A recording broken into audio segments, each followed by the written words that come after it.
Welcome to Science at Work, a new podcast from Savannah River National Laboratory in Aiken, South Carolina. I'm your host, Mike Edelmeyer. Science at Work is a production of the Savannah River National Laboratory, SRNL, Office of Communications. You might not know very much about what a national lab is or what it does. We hope to change that by interviewing the scientists, engineers, and other professionals who are at the heart of who we are, what we do, and why it matters. This year is a special one for us. It's been 20 years since the U.S. Department of Energy designated SRNL as a national lab. But the very beginnings of SRNL stretch back to the early 1950s and the Cold War.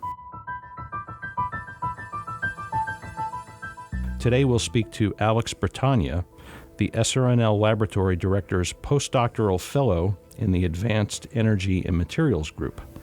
Alex studies magnets, which are very interesting and relevant to a lot of everyday things we all own. In fact, he won the People's Choice Award in a competition where he presented his research about magnets to non-scientists. You might ask, why is that important? Well, I'll tell you. It means he can communicate the research in a way that it is understandable to non-PhDs like me. But before we get to that, let's turn back the clock a bit so we can get to know Alex. Alex, first, thanks for joining us today. It's great to have you here. Thank you for having me. Yeah. Where did you attend college and what did you study? So I grew up in the suburbs of St. Louis, and I studied at the University of Missouri, St. Louis. And what did I study is a loaded question. I studied a little bit of everything. So I started pre-med biology, then transferred to chemistry, and then finally found my love in physics, and that is where I stayed. So you tried many different sciences before you tiptoed around all of the subjects and really found what fit with me and what worked with me, and then stuck with it. That's great. I've heard St. Louis is a beautiful part of the country, too. I've never been out there, but... It can be. The weather's a little interesting. Yeah. As Missouri, or people from Missouri like to say, it's you get the weather from essentially all four corners of the U.S. So one week you can have 90-degree temperatures. The next night it'll be 32 and snowing, and then rinse and repeat the rest of the week. It's never boring. So so you were in St. Louis studying, but what brought you to SRNL? So mostly their postdoctoral program. SRNL has a very unique capability in what they can accomplish, and my goal was to attend a national lab and hopefully advance my own career. And so SRNL was the lab that I chose. Oh, that's great. That's great. What is the Advanced Energy and Materials Group, and why is it important to SRNL? We were talking a little bit about this before the podcast, full confession. And, Advanced Energy and Materials Group, it just rolls off the tongue. But Alex will let us know what that's about.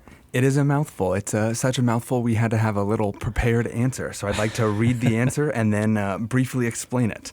So our group focuses on enabling the nation's energy transition by advancing safe and viable low-carbon materials, including decarbonized manufacturing processes for many different sectors and applications, as well as the study and development of unique magnetic materials. And so, yes, all that is a mouthful. Yeah. But essentially what our group does, in short, is we synthesize or make new materials, then we characterize them or determine their physical properties, and in many cases, we often optimize these materials. So whether that be from a performance perspective, a manufacturing perspective, a cost perspective, that is the work we do. So in a nutshell, we study new and exotic next generation materials for unique applications. That sounds really cool and pretty important work as well. You're listening to Science at Work, a new podcast from Savannah River National Laboratory. We're speaking with Alex Bretana, a physicist and postdoctoral fellow at SRNL. Now, Alex, I understand from your award-winning presentation that we all come into contact with and benefit from magnetic materials throughout our day. Could you please just tell us a bit about your work with magnets and how your research might impact our listeners? Absolutely. So I study the synthesis and the characterization of critical material-free permanent magnets. And so that is a mouthful in and of itself. But first and foremost, we have to understand what is a permanent magnet. So many people are familiar with, protons, electrons, and neutrons all in a an atom. So electrons for magnetism are really the star of the show. Electrons orbit around the nucleus. Electrons themselves can behave as if they are a tiny little magnet. So if you imagine an electron just like a compass needle, which always points in the direction of Earth's magnetic field, an electron can point in the direction of a magnetic field. Given enough electrons in a material, all of the electrons can point in the same direction, and that is what makes a permanent magnet. So my work is all about synthesizing and characterizing new exotic permanent magnets without critical materials. And can you give an example of, equipment or products or things that people may not think of normally as containing magnets? Oh, absolutely. So if this morning you used, let's say you threw on a pair of headphones and went for a jog, or maybe instead of going for a jog, you hopped on your Peloton bike. If you used a computer this morning, or maybe just hopped in a car on your way to work. So cars, headphones, Peloton bikes, all of these devices use and harness the power of permanent magnets. Well, that sounds interesting because, I knew a little bit about magnets and kind of where they're located and what they're in, but not that so many of the things that I've already used or come into contact with today, such as headphones, would contain them like that. That's good stuff. Where is your research going in the future? What's the future of magnets? And I guess what I mean by that is, can you explain that at this point, or as with a lot of research, will it depend on what the data show you? So the future of magnets is really, I would say one word, smaller. So our goal is to reduce the critical element content in these magnets and ultimately optimize their performance to the best of our abilities. And so in a nutshell, the goal of, or where the science is going in the future, specifically permanent magnets, I would say is to smaller and smaller permanent magnets in order to make smaller and smaller devices, to better optimize electric vehicles, to make more powerful wind turbines. So in a nutshell, I would say smaller and smaller magnets are probably the future.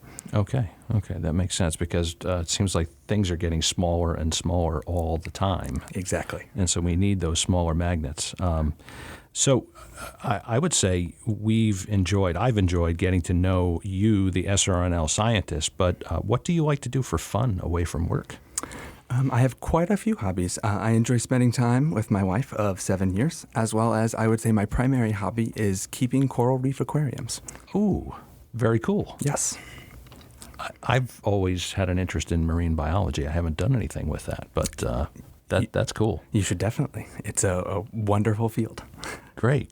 Other than that, you mentioned many hobbies. No, absolutely. I dabble in furniture making. Wow. I have designed and built 2 couches. I'm working on 2 day beds currently. And then a side hobby, I also like to grow various species of orchids. Oh, very cool.